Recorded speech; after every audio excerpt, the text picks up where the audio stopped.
Hello, and welcome to Season 2 of the Canadian Epigenetics, Environment and Health Research Consortium, or CEE-HRC podcast, presented by their trainees.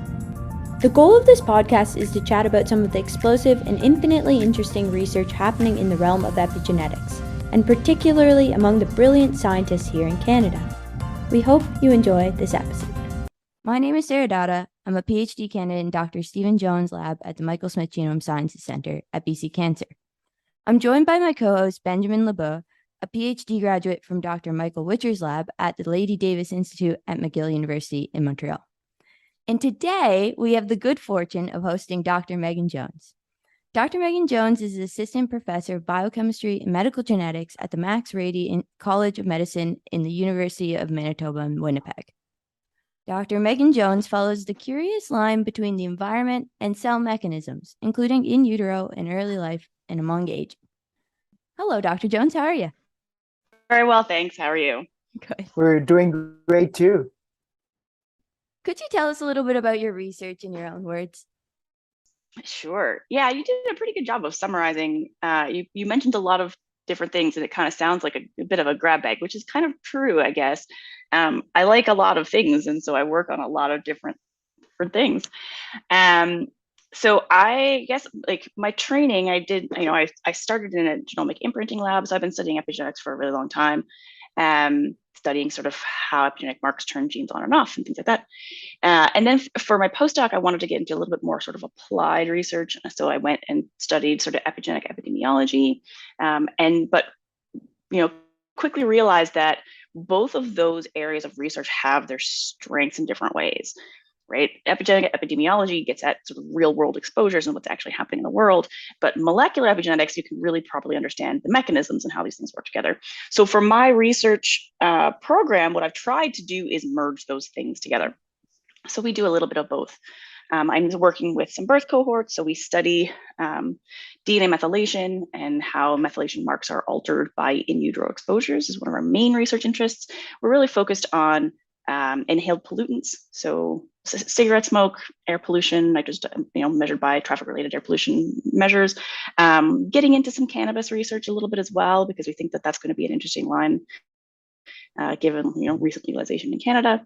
But yeah, so one sort of major arc of our research is how do in utero and early life environmental exposures alter DNA methylation persistently in typically blood is the tissue that we're focusing on in children. But that can really only get you so far. That'll give you a good idea of what exposures are important. Tells you a little bit about what's happening in the immune system in children and how the immune system might be persistently altered by some of those environmental influences, but it doesn't really get you at the why or the so what or the what do we do about it. And so for that, we get into animal models. The main one we've been developing over the last 2 years, and before we started recording, we had a quick chat about the impact of COVID on that, was establishing prenatal and early life exposure to cigarette smoke in a mouse model, and we're looking at the lungs. So we have some really amazing lung physiology collaborators here who help us look at lung phenotypes. So how does it actually influence lung development in the mice? Do they get asthma? Do they get COPD when they get old? And whether we can see epigenetic marks. And we're starting with DNA methylation, but we're going to be branching out soon into histones and looking at some ataxic. And so how do these early life exposures to cigarette smoke? We've got some weird stuff going on where we're trying to isolate prenatal versus postnatal and see if they have similar or different effects. And then seeing how those affect DNA methylation and other epigenetic marks in cells of the lungs, and then linking that, we hope, specifically to lung phenotypes. You also mentioned aging. So I do a ton of work on epigenetic age, as if that's not enough. Already we've got 2 huge broad areas, but we also do some work on epigenetic aging. In my postdoc, we did a lot of work on epigenetic age. And so I have a couple of projects on that. One is a New Frontiers related project that was one of these blue sky things about, I have an amazing collaborator named Dr. Aisha Salim, who studies extracellular vesicles. So that project is about, can you transmit epigenetic age from cell to cell using extracellular vesicles. So that one was kind of crazy and was a lot of fun. And then I'm working here in partnership with people at Cancer Care Manitoba, looking at, and other colleagues as well, looking at epigenetic age and its relationship to frailty. So we know that, chronological age doesn't always represent sort of your physiological functioning, and frailty is one of those things that we associate with increased age and with poor health outcomes and quality of life. So we were interested in whether epigenetic age is a good biomarker of frailty, and then our other with that New Frontiers work is sort of interesting in do interventions for frailty actually reverse epigenetic age as well. That's most of the things. There's some more little things on the sides, but those are the sort of three main areas. Yeah, you must be very busy with all these. You managed to get all hot topics. Like, okay, Yeah. the smoking and stuff associated with cognitive and physiological, the aging.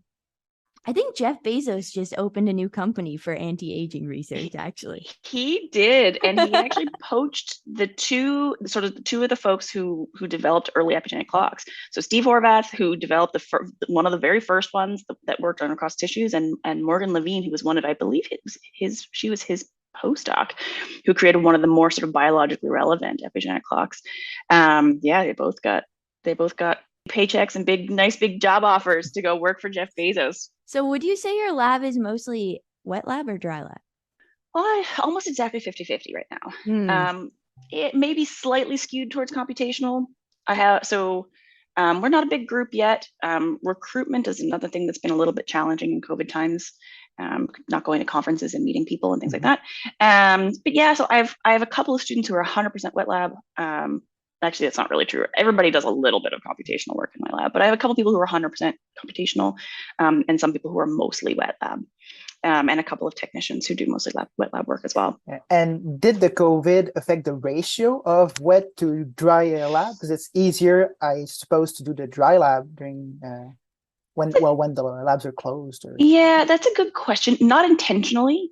Like I didn't sort of strategically say, we're not really in the lab, so let's do more computational work. I think we were always going to be a fairly high proportion of computational work. We may have ended up sort of reprioritizing some things and doing some things earlier than we expected. But so the University of Manitoba, we were really only shut down for 3 months, I think, maybe 4. Where you like really properly couldn't be in the lab without approval. After that, people were like a couple of people were allowed in at the time, so we were able to restart things. And I have one PhD student in particular who's been just amazing, and she spent a lot of time by herself in the lab because when it was only one person allowed, she was the person who had to go. So I imagine it's been a different experience for graduate students during COVID than what even what the two of you had during graduate school. I imagine it's quite different. It was. I did a lot of dry lab during the COVID because I couldn't go to the lab in person. So before I was just for the wet lab, and then I learned how to code, how to analyze, and that's been a great skill to add. It's one of those things, like silver linings, right? Yeah, exactly. Yes, it's unfortunate that the lab was shut down for so long, but if you have the opportunity to learn a new skill and do something new, and a number of students who's committing them on took the same approach, who are especially people who are in big labs. So I think one of the benefits to having a small lab, like mine, is that even with capacity restrictions, we were still okay. I mean, there weren't that many of us who needed to go in anyway, because at the time, I think we only had 5 people in the lab. So when you only have one person at a time, 2 of those people were computational, 3 people were still going fairly regularly. So it wasn't as much of a problem, I think. But yeah, like I said, my students and staff in particular have been just amazing during the challenges that we've had. That's cool. So could you tell us a little bit more about what specifically you're looking at with the epigenetic clocks? So we have 3 main epigenetic age projects, although we are, of course, looking at epigenetic age in everything we do. So, I talked about our prenatal cigarette smoke exposure model, and we'll be looking at epigenetic age in those animals as well. For the human studies that we're doing with epigenetic age, our New Frontiers funded project, which just finished up very recently. We're working on the papers right now. And and one of my students is going to be presenting some of that work at the Canadian Society for Gerontology, I believe in a month or so.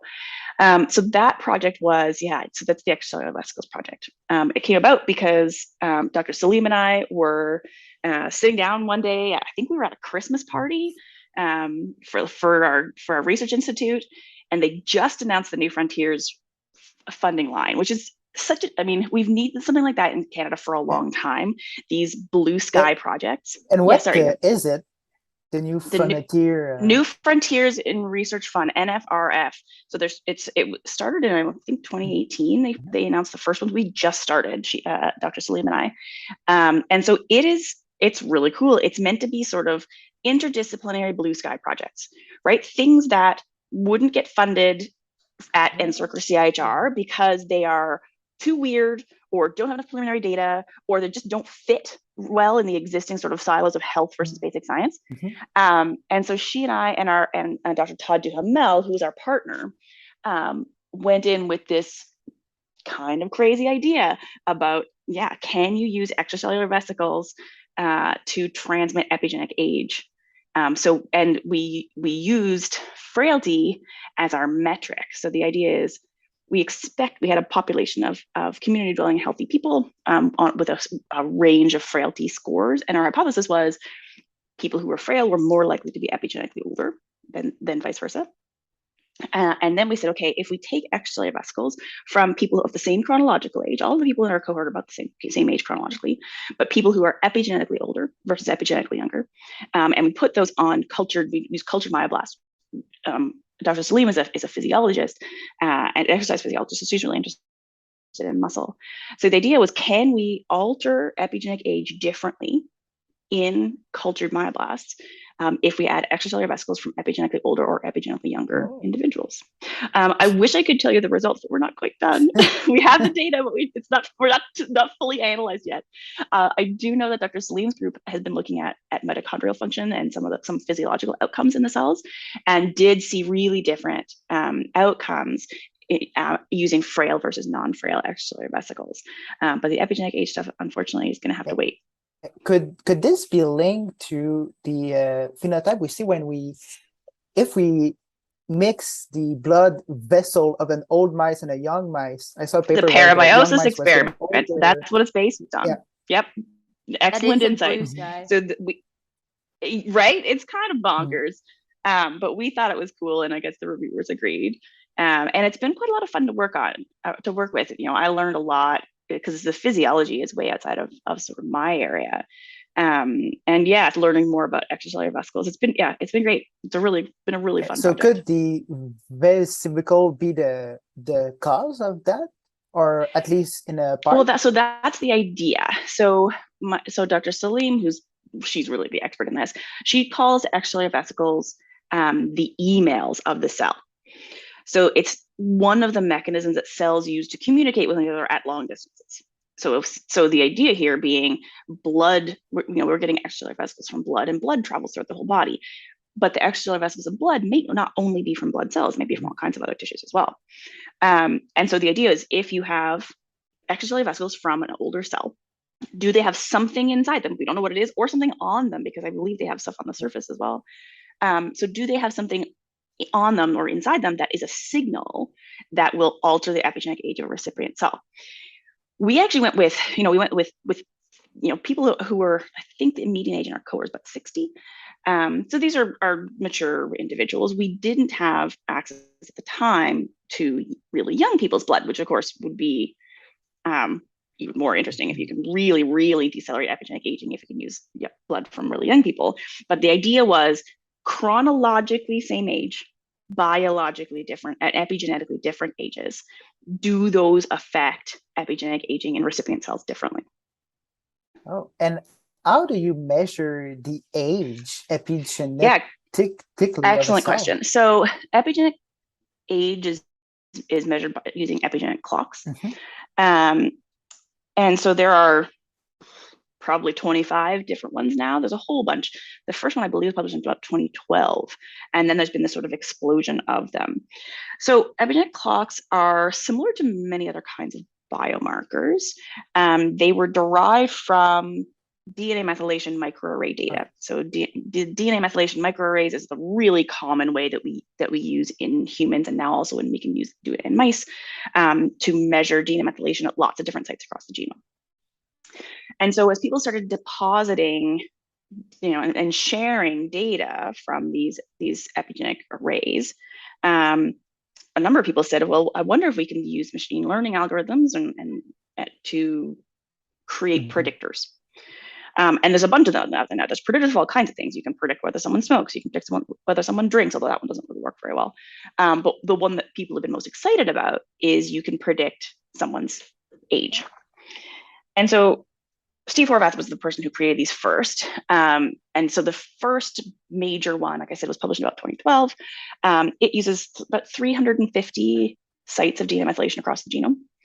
And it puts it through, uses a weighted regression and things, and says, okay, you take the measurements, these 353 measurements, and then it outputs epigenic age. One of the first things they noticed was that there's some error, which is to be expected, right? It doesn't predict every single person's epigenic age perfectly. But then some early experiments showed that some of that error is not actually error at all. It's actually a biological difference. And that's what we look at, right? It's this deviation between epigenic and chronological age. And so there's been a number of studies associating epigenic age acceleration, which is what that's called. So this difference between epigenic and chronological age, associating that with lots of things: health outcomes, mortality, cancer, some early life exposures, which is of course we're interested in. Yeah, so epigenic age is it's very interesting, but it is a little bit weird. Where are these sites? Are they more specifically on promoters of genes, on enhancers, on viral elements, or it's a mix? I'm so glad you asked that question. The short answer is it doesn't matter. Oh. Yeah, and here's why. Like, this is the long answer. So think about deriving a predictor. And I have this conversation with my students all of the time. They're like, oh, so where are they? What do these things mean? Like, what's the biological meaning behind the sites underlying the clocks? Totally irrelevant. Because think about a predictor. And the way I think this was, I can't remember if it was a random forest or a lasso regression, is the specific method that was used to create it. But the idea is you start with a search space. So you say, I think in this case, they did an epigenome-wide association study. They said, tell me all of the sites in the genome that are associated with age. And I'm going to get the exact number wrong, but I want to say it was about 25 or 30,000-ish they started from. So it's okay, these 25 or 30,000-ish are associated with age. Across these people, they are different with age. They're either linear or not, but they're different. And then you apply these algorithms, these sort of weighted regression algorithms. They say, find me the smallest number of sites that can predict epigenic age with great accuracy. And the algorithm says, here's 353 that do that really well. But that's not biologically meaningful, right? Those are just the 353 that worked best in that particular instance, because the way these algorithms work is they do some sampling and they put it back and they move them around. And so if you did it again with essentially the same, very similar data another time, you may not end up with the exact same sites and the exact same weights. So it's one of the things that's really important to remember about predictors like this. So epigenic age and the smoking predictor and things like that, the sites underlying them were chosen because they are the best predictors, like mathematically, not because they are the most biologically relevant. But after they were chosen, if we analyze where they are, would we see an enrichment for either a motif or people have looked promoter enhance? It's funny, I don't tend to pay because I don't. I haven't paid super close attention to that because I have that theory that they're not super biologically relevant. I vaguely recall that they're really enriched for glucocorticoid receptor, which people kind of got interested in for a while. I don't remember otherwise. There's a lot of promoters in there. And again, this I'm just talking about the one. This is just the Horvath clock now. For the rest, because there are other clocks that use way more sites.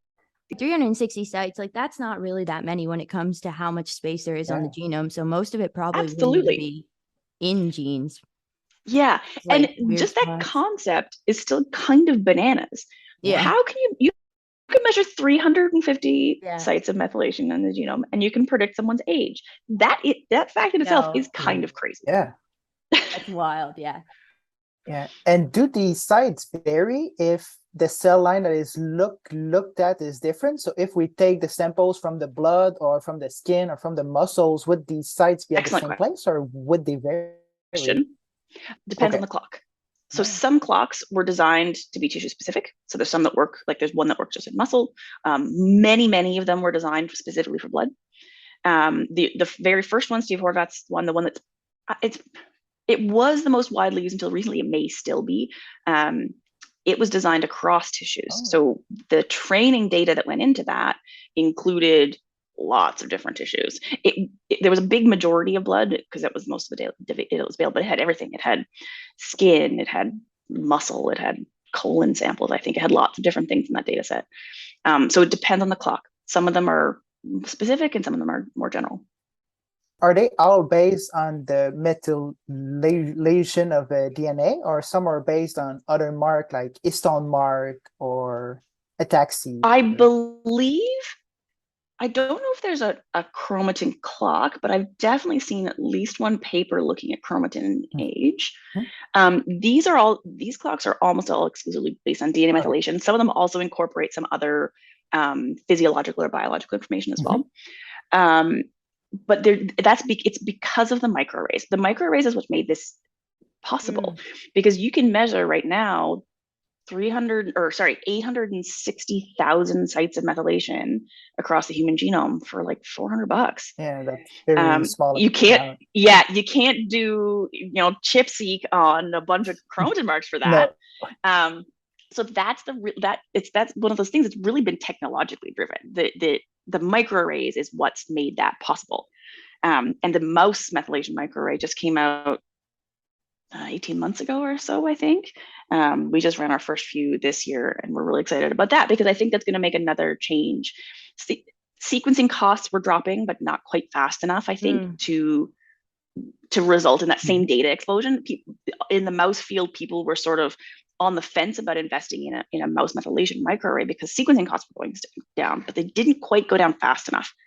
And so I still think that the mouse methylation microarray is going to be a big help as well. So now, is there a clock for mouse? There is. Or the clock was only done in brand new mouse clock. The paper just came out 3 weeks ago, I think. So it was pre-printed in the spring. Wanding Zhu from Peter Laird's, or Wanding Zhu is independent now, but the work was, I believe, done when he was still with Peter Laird. They are the people that they designed the mouse microarray and created a clock. I think like 3 weeks ago that they were. And are there some sites in the mouse that are orthologs to the sites found in humans? Or I have not looked, and I didn't notice it specifically in the paper. It would surprise me enormously if they were anything overlapping because of this idea of how they were created, right? I would be very surprised if there was anything different. It's really cool. Like I've heard about the clocks, but I've never really read about them. So now, I think it's really a fascinating field. So that's why I'm asking a lot of questions. It's really cool and mysterious, right? It's not often that we get something that works really well, but we don't know why. Yeah. I have one last question that I was curious personally for the in utero and like the prenatal, postnatal stuff. Do you end up looking at mostly physiological, or do you look at psychological, or what kind of sort of is your most interest? Our major outcome is asthma. That's the thing we're focused on right now. So we're really focused on lungs. That said, we've got freezers full of tissues, right? When we're done, we take all of the tissues from those animals. We've got if people want brains, we've got brains. So we've been very focused on the lungs. So we do really, as I said, this is all in collaboration with our amazing, there's a fantastic lung physiology group here, primarily done in collaboration with Dr. Chris Pascoe, who's our main collaborator. And so he has helped us to do, you put the mice on a little tiny ventilator, and then you measure a bunch of metrics about their lungs. So you measure how stretchy they are, how much recoil they have, bunch of other things that Chris knows way better than I do. And then we measure immune cell infiltration in the lungs. So one of the hallmarks of asthma is and especially of like an inflammatory response in the lungs, is you get immune cells migrating in. So we look at how many cells there are, what types of cells are in there. We got histology. We do, lots and lots of things to look at what effects it has on lung development. The prenatal postnatal thing was an interesting one because it's one of the things that I've always been curious about. Is in human population, we know in human populations that early life exposure to inhaled pollutants, cigarette smoke, air pollution, and things like that increases risk of asthma. But in humans, you can very rarely separate prenatal from postnatal exposures, right? Because most babies have the same thing, like they live in the same places, they have the same parents in the same house during the in utero period and the postnatal period. And of course, there are cohorts of children who were moved, or adoption studies would be one way of doing this, but it's challenging to do that. And so I was always curious about whether prenatal or postnatal exposures have the same effect. And so our mouse model, we use a cross-fostering model. So we have exposed mice, unexposed mice. Pups themselves never get exposed. We're only exposing mom. And then at birth, we take half of the litters and we swap them. So we tattoo their little fingers. They get a little green ink on their fingers. So we know which ones are which. And then so that we swap them at birth so we get mice that have only exposed prenatally and postnatally, not unexposed at all, or this only postnatal exposure. Then the only postnatal one is a bit weird because it's really not an exposure that would happen most of the time, right? People are going to take up smoking after a baby is born. So that's, whereas people are there's lots of cases where people will quit smoking during pregnancy. So it's not necessarily like a biologically real exposure in terms of what would actually be happening in a human population, but I do think it's important for us to understand how prenatal and postnatal exposures have the same or different effects. So what we've done so far, it's quite interesting. If our prenatal exposure model, we don't get a lot of lung function differences. We looked at them at 8 weeks, we looked at them 16 weeks. We've put them through an asthma simulation protocol. We don't see a lot of differences, which is not really unexpected because not every child who's exposed to air pollution or cigarette smoke gets asthma. We do see DNA methylation changes in the lungs. We've got a couple of candidate genes we've looked at, and we definitely see them. We've got the whole genome DNA methylation data now. We haven't finished the analysis yet. So we definitely see that. But the thing that is very exciting is, and this is a COVID thing, the lab was shut down, our timelines were blown. We ended up having a bunch of mice that were quite a lot older than we'd initially expected them to be when we were going to look at them. And so we said, what happens if we expose them again to cigarette smoke once they're older? And so that was very interesting because that re-exposure experiment does show differences based on the early life exposure group. And we've got some really interesting stuff happening with the data methylation there too. It's good. It's going to be exciting. We're working on the paper right now, and so we should see it. I think my PhD student's going to be presenting a poster on it at Doehead International in August, and I hopefully also at CRN in the fall. So they were more prone to have asthma if they were exposed to smoking when they were young, or when they were in utero, or both? Not unexpectedly, the animals who were both had the worst effect, right? If you got it in utero and in early life, that they were the worst. But we actually don't see much differences between prenatal only and postnatal only, which I was fascinated by. Some of that I suspect might be the difference. I mean, there's a big difference in developmental stage at birth between mice and humans. So it's not, the start of developing at birth is actually not a great model, because in mice, that's sort of not exactly. The developmental stage at birth between mice and humans is not the same. So it's maybe because we're a little bit off with that. But yeah, we've got to get a little bit deeper into that data. It's all still fairly new. Nice. Does the smoke affect the baby in utero while at other sites than the lungs? Oh, almost certainly. Yeah. I hope so. That's why we have all the rest of the tissues in the freezer. Our focus has been lungs because we have these lung physiologists help us. Yeah. Okay. Yeah. I'm sure people want to do some behavior and brain stuff that can happen too. Is it the effect of the smoke directly on the baby that affects it, or the effects on the smoke on the mother, and then since the mother is affected by it, then it affects the baby? Excellent question, don't okay, it's fascinating. Anybody wants to come do a postdoc on that, we can find them. If I didn't have one, I would jump in. I'm really just hoping to have a successful PhD at this point. Can we talk to you about a little bit about your personal journey? So I thought it was really cool that you started out in Mount Allison. Are you from out east, or? I am. I'm born and raised in Newfoundland, in a little town outside of St. John's. That's really cool. Yeah. And then how did you feel like Mount Allison kind of supported? I know with these smaller schools, it's kind of like this dichotomy of, oh, you have more community, but less resources, and like vice versa. I would recommend a small school to anyone, hands down. There's no question in my mind at all that the education that you get at a smaller, more targeted school is just as high quality as it is at a bigger school. Yes, you don't have the resources. There's not that many options for research placements. For example, when I was at Mount A, I think there were the Department of Biology, I think had about 17 faculty members, right? It's tiny, but the greater opportunities you get, your tiny class sizes. I had classes of 6 in the upper year classes, I think really outweigh any kind of limitations on that. I had an NSERC summer studentship when I was there. For my 3rd year, I worked with Dr. Douglas Campbell on cyanobacteria gene expression. He had just bought this is going to age me a little bit, one of the first qPCR machines in Atlantic Canada.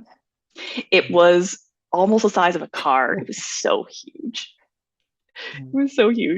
And I did a lot of qPCR, looking at quantifying gene expression in response to different exposures, because that's what I've been doing my whole life, in this cyanobacterium. It was great. I'd highly recommend it. Small schools are the best. Sweet. And then you came to do your PhD at UBC. That's right. Yep. I went to work with Dr. Louis Lefebvre at UBC. That transition was interesting because I think, like many people who are, interested in research, but not really sure what they're going to do when you're 20 years old and kind of foolish. I was. Oh my God, call us out. I wasn't sure what I wanted to do. I said I was foolish and I was 20 years old. So I wasn't really sure what I wanted to do. I think a lot of people who have sort of good grades in biology, I was thinking about medical school for a long time, but I never wrote the MCAT. And then I was like, well, maybe I don't want to go to med school since I've never actually worked at doing anything to get into medical school. And then it was funny. I wrote the NSERC studentship, and I spent the summer doing research in Doug's lab. And then I stayed in his lab to finish my project up and do an honors that year. It was about sometime in the fall. And I was in the lab, and Doug came in and he said, I haven't seen your NSERC master's application yet. It's due in a couple of days. I've got the letter ready, but I haven't seen your application. And I was like, I don't know what you're talking about. I said, I'm not applying for this. And he said, oh, yes, you are. And he marched me into his office, sat me at a computer, and gave me the application to fill out. And then I got an NSERC master's fellowship. So then I needed to find a lab, because I had applied when you're at a university like Mount A that doesn't have a graduate program, you can apply. You could, this was a long time ago, you could apply as like an unaffiliated student. And so I just said, I think science is cool. I would maybe like to go to grad school, please. And so then I had to find a lab. And so this had been like winterish, the year before I graduated. And so I started thinking, like, what did I like? What are the topics that I remember learning about that I thought were interesting?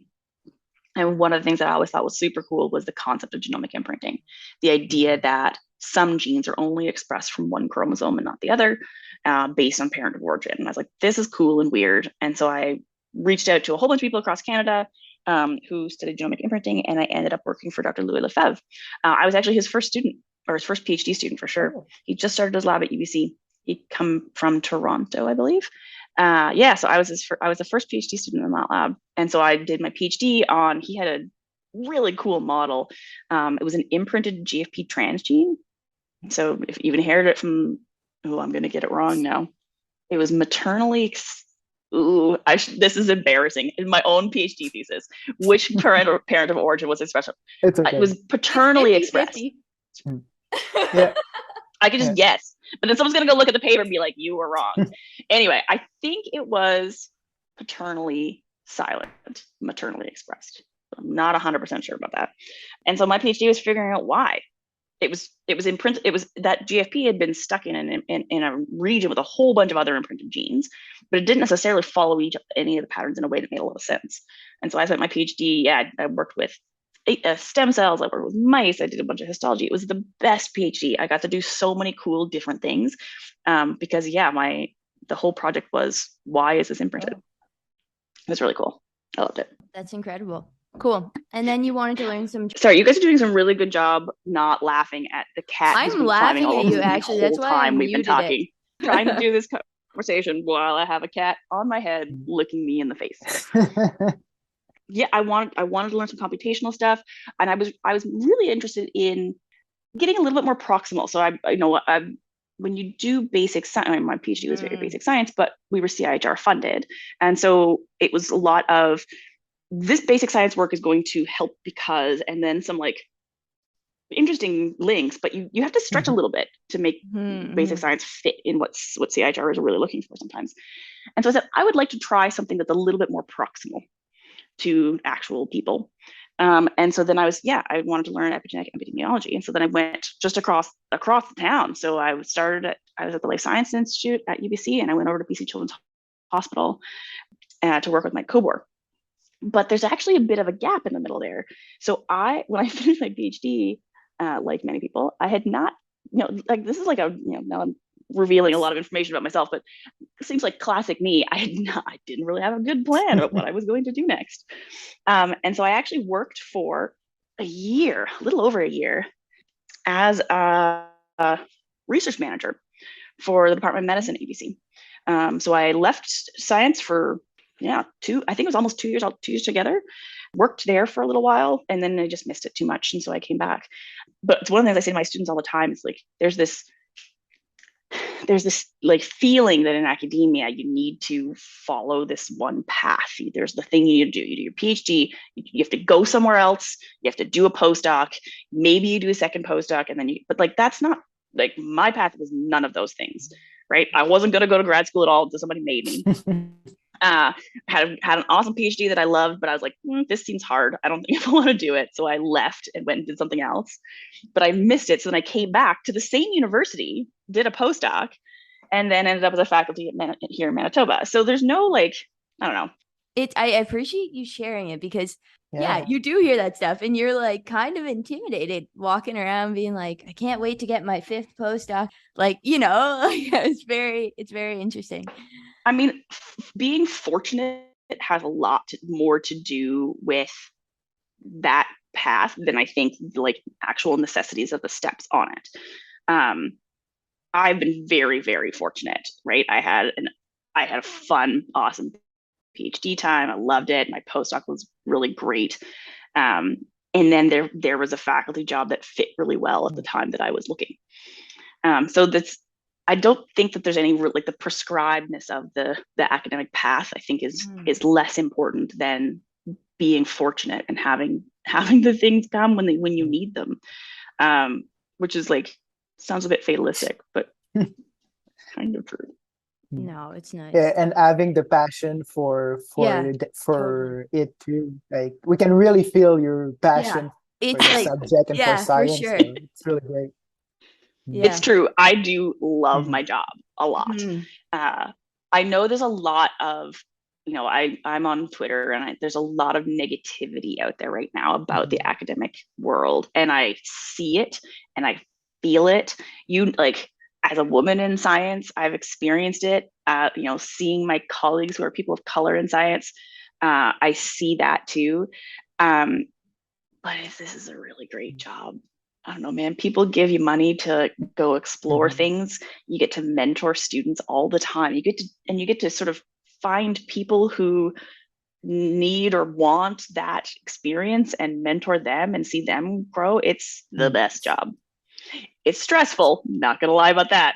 It's very hard, but it's the best job. Yeah. And what are the biggest pluses and minus to have your own lab? So going from a postdoc to having a lab. So what are the benefits and also the one thing that I was shocked about, that was like in a good way when I started, was how much, if you get the right people, your own time can be multiplied. So I say to someone, here's what I think we should do. Let's think about this. And then they go away and they just do all of the things, and they think about it, and something doesn't work, or they try it again, and they come back with a half-finished solution. They're like, but this didn't kind of work, right? The idea that my ideas and my time are enriched and multiplied by all the people around me, that is pretty awesome. And it's something that people don't talk about. And it was so surprising to me when I first started, that you can say to people, here's what I think we should do. And then they just go, they do it, and it gets done. So that's pretty amazing. I do have great students. I'm very fortunate. The people is another big thing that's, I think, a real plus. My colleagues here at the University of Manitoba are awesome. I was really lucky that a whole bunch of people started around the same time as me. And since then, it's been a big hiring push here at U of M. We've got a lot of new faculty in the sciences. And so we've created this little club, and we just tell each other, we say someone new comes in, and we're like, okay, if you need to buy something, you talk to this person because they're the best. Here's where you find your piece of information, right? So just support, building that support for each other has been a really fun experience as well. So the people, love the people. That's one of the best things about the job. Hard parts, money. It's always money. Getting grants is really hard. Experiments, I'm sure too. It's crazy to see some of the things that come up in the big journals. You're like, how much did that cost? Yeah, exactly. And working, there's the work smarter, not harder concept, which is you can do awesome experiments on not a lot of money, but you still got to pay for sequencing costs, right? And that's still expensive. So yeah, it's always money. Money for experiments is sometimes not as hard as money for people. Getting good people is challenging, and people are expensive, as they should be. I think student stipends in Canada are an absolute crime, and we should be paying students more. But that's the big thing. I always pay my students more than the minimums because I think it's criminal what we pay students in Canada. Money for people sometimes is harder than money for experiments. But that's always it. It's money. Do you have any tricks to find a student that's going to be good and that's going to work hard? And is there any markers? I wish I could be here's the checklist of how you find an awesome student. I've been super lucky. My students and staff are awesome. But talking to, I said people is one of the best parts, but people can be one of the hardest parts too. Managing people is one of the things that they don't teach you before you become a faculty member. Also, how to manage a research budget, another thing they don't really teach you. But yeah, managing people is so challenging. So finding people, recruiting, you may or may not be surprised about this, but it turns out people don't really want to move to Winnipeg. So it's quite hard to recruit people to come here. I mean, it might be the fact that it's got an 80-degree-Celsius temperature swing over the course of the year, maybe. But it's actually pretty great, though. People, I'm recruiting. Come work for me. Winnipeg's awesome. So recruiting is challenging. And one of the things that I always think about when I'm recruiting is trying to make sure that there's a real equity lens on recruitment, because we have a diversity problem in science, really big one. And the things that we typically evaluate students on are inherently inequitable, right? And I talk to people about this all the time. So grades, for example, it's really hard to get good grades if you have to work 2 jobs to pay tuition, right? Or if you have family responsibilities, or there's lots of reasons why you can't get straight A's all the time. I was talking to somebody recently about, taking a full course load. So taking 5 courses, which what many people do, if you can afford to only take 3 courses at a time and to go over more years, then you have more time to spend on those courses. But it comes down to money, and not everyone can afford that. So I think about sort of skills rather than grades. Our program does have a minimum GPA to get in, which we'll talk about. I have a hot take on that too, and maybe that's not for this time. So I try to think about skills, and one of the biggest skills that I think is really important is trainability. Is how teachable are you as a person? Are you somebody who is open and willing but internalizes lessons, right? So it's not just about always going with the flow, because that can be worse. It is about learning and evaluating, but then internalizing what you have learned and sticking to it, and not always going wherever the wind takes you, because that can sometimes be more of a challenge. So yeah, trainability is a big one. Communication, obviously, all the things we talk about a lot. But I don't think there is a magic formula on what makes an excellent graduate student or postdoc. People come with different strengths, and you need to figure out what their strengths are, what their areas where they need help are. One of the questions that I always ask references for students is, what area could this student work on to reach their full potential? Because that's not about a weakness, right? You're not looking for weaknesses in students. It's what are the things that they have potential in but need to work on in order to be the best student that they can be. I don't know, other than that, teachability is one, but I don't have any other magic beans for what makes a great student. So what is your definition of epigenetics? I mean, that's an impossible question, clearly. I was at that conference where there was like a whole day where they just brought people into a room and said, what's your definition of epigenetics? And I think everybody gave a completely different answer. So when I am teaching, I say, epigenetics is, I give the classic definition of, information that modifies, gene expression and accessibility that changing genetic sequence. But I don't think, gosh, sorry. Yep. Cat just kicked me.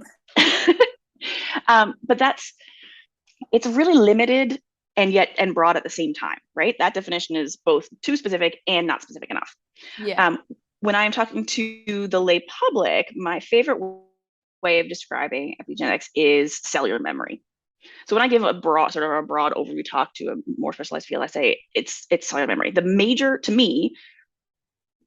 role of the epigenome is to help a cell remember what kind of cell it is, right? So cell fate is to me one of the major functions of the epigenome. How does a skin cell remember that it's a skin cell? It's because of the epigenetic marks that are setting sort of expression of those essential genes. Yeah, cellular memory. And then I often go into, I study environmental epigenetics, so I'm interested in how cells remember exposures and this concept of priming, things like that. I don't know. I kind of copped out on that question and just went sideways instead of actually answering it. But so the short version is cellular memory is how I describe epigenetics in broad terms. Yeah, it definitely shows what people's interests are. That question always changes with what. Oh yeah. Cares about. Yeah. What is one of your primary passions outside of science that you would like to share? Oh, passions. That's a great way of describing it. Not a hobby, passions. Lots of things. So I'm a knitter. I like to knit. I've recently inherited a spinning wheel from my aunt, so I'm excited to get into spinning my own fibers.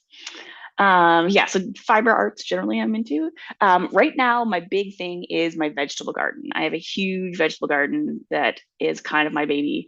And I don't know, I just got back from a 2-week vacation late last night and my house has no food in it. But this morning, instead of going to get food, I went into the garden to check on it instead. So I had leftover Chinese food for breakfast because I wanted to garden this morning. I love it. It's like cake for breakfast. Yeah, I picked a zucchini the size of my head this morning. Oh. And when knitting, do you use science, so physics or anything to help your fibers be stronger? Okay, I'm gonna go grab something and show it to you. Yeah. So this is a very long ongoing project that I have not finished. You see what this is? Yeah, it's pretty nice. Yeah, it's a heat map. No, it is. Right? Oh, yeah. Yeah. It's actual data. It's actually from the paper that we were thinking about talking about today. Oh. So I took the data from that paper, modified it a little bit, and made myself a knitting pattern. So it's eventually going to be like a wall hanging that's going to go in my office. But it's been 2 years and I haven't finished it. That's really nice. Wow. Words of wisdom for anyone looking to get into science and feel like they're part of science already and don't really know what to look forward to. Find good mentors.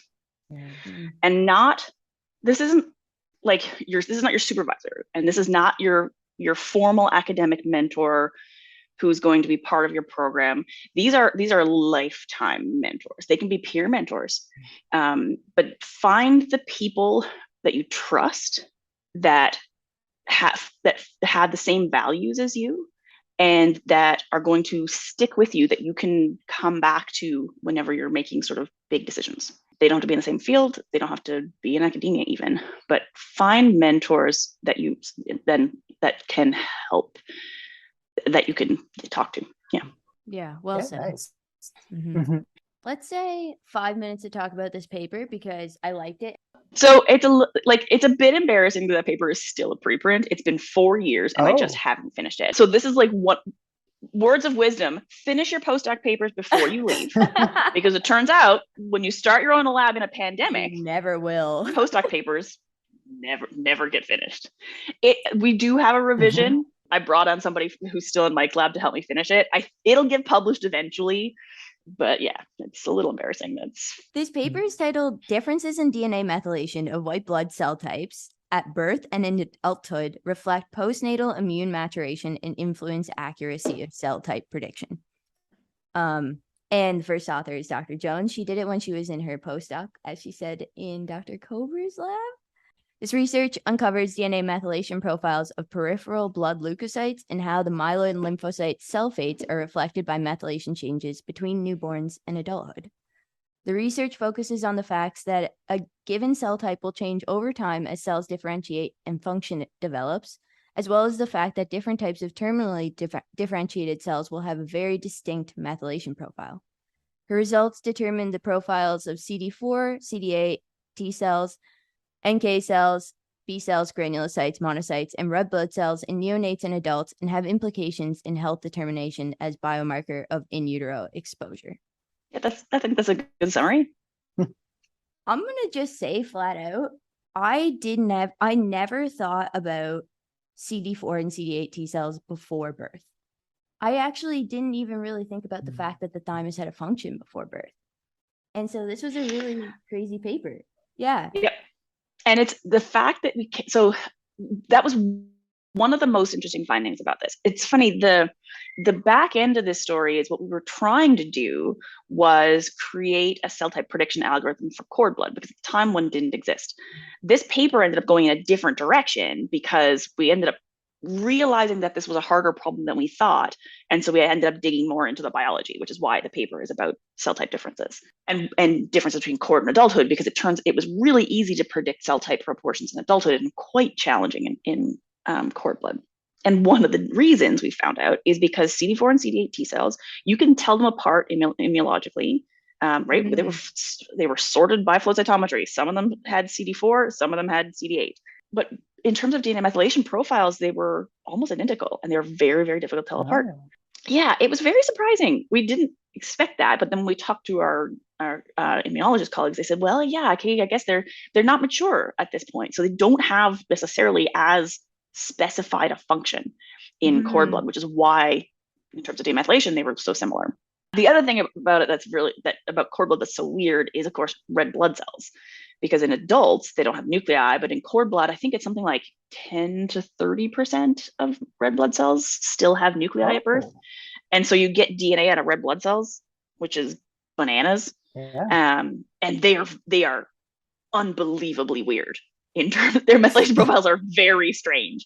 I think it's because they're at birth, this is cord blood taken within a couple of minutes of birth most of the time. I think it's because they're in the process of kicking their nuclei out, right? They're changing. Red blood cells change completely at birth. They start expressing a different type of hemoglobin. They are no longer nucleated. And so I think they're going through that process. And we grabbed a population of them, some of which were mature, some of which were immature, and they just looked really, really weird. Very weird. They have a lot of intermediate levels of methylation, which is very unusual. Normally it's either up, high or low, but they got a lot in the middle. Very strange. And since the CD8 and the CD4 were similar for the DNA met, but we could still tell them apart, what caused this difference? Is it more in histone marks, or we don't know yet? I don't know. My hypothesis would be that I bet their chromatin is pretty similar too.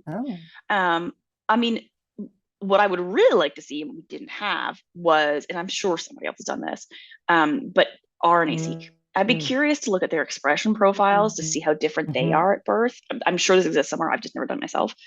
Because my expectation is that in terms of expression, they're probably pretty different. Presumably at least at CD4 and CD8 genes. Yeah. Do you think that's true before it encounters anything? If I had to guess, I would say that their expression profiles would be more different than their methylation profiles, because they're moving into that sort of more mature phase. But I don't think they're going to be nearly as different as they would be later on, once, like I say, once they've encountered antigens and have properly matured. Makes sense. That was really cool. So one of your big findings was that you could predict.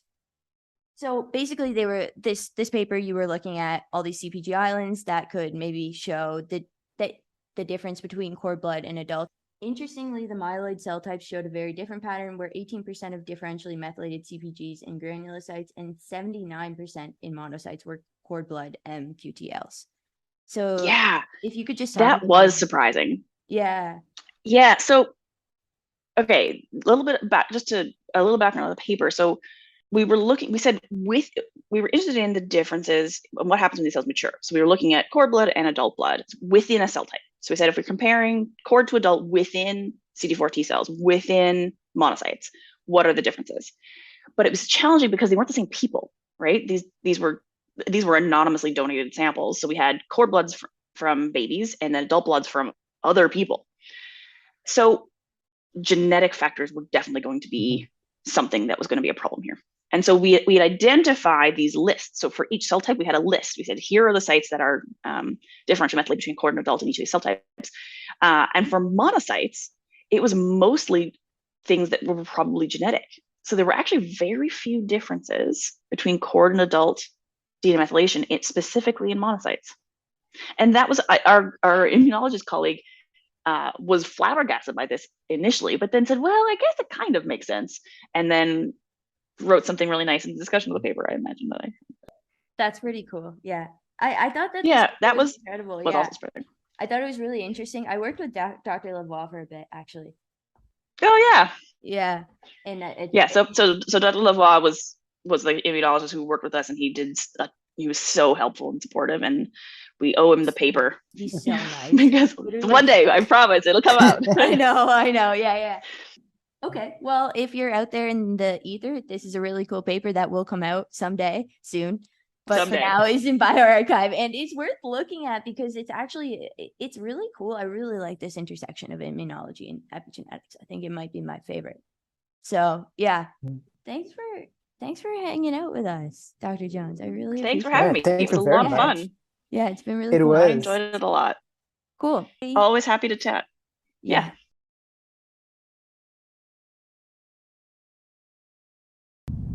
That was Dr. Meaghan Jones, Assistant Professor of Biochemistry and Medical Genetics at the Max Rady College of Medicine at the University of Manitoba. and we thank her very much for her time on our podcast. Thank you for listening to Season 2 of the This is Epigenetics podcast. If you like this podcast episode, you can check out our website and future episodes at thisisepigenetics.ca. We hope that you all have a very good day.